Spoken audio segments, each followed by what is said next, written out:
One Sunday evening when I was 14, a man came preaching the Bible. He pitched his tent at the edge of town and started holding his revival. With him were two other men. One played a fiddle, the other an old guitar. People came from everywhere to hear. They came from near and far.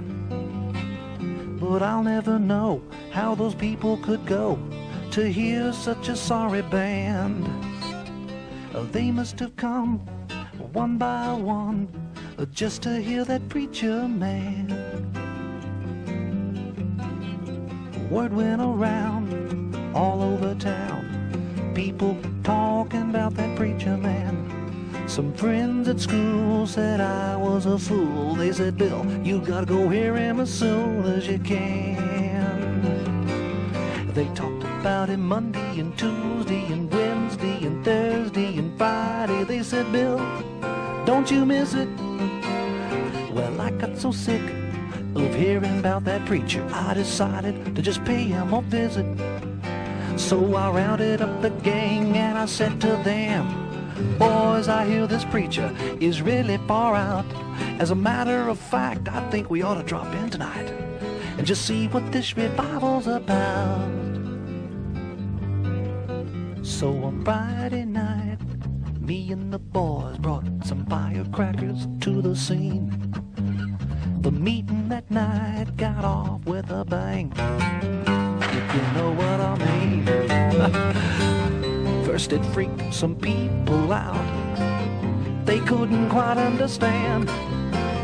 Then over the commotion I could hear that voice, the voice of the preacher man. He said, dear people, don't you worry none, it's just some boys outside who are afraid to come in. I turned to my buddies and I said, is that so? Well, tomorrow night we'll try it again. Chapter 4.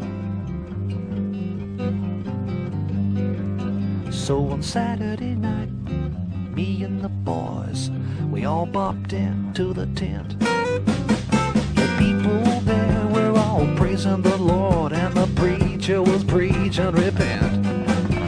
He was talking about Jesus, the one and only Son of God, who came to set his people free. Then all at once I had to admit that preacher man was really getting through to me. So I fell to my knees right then and there, and I asked Jesus into my heart.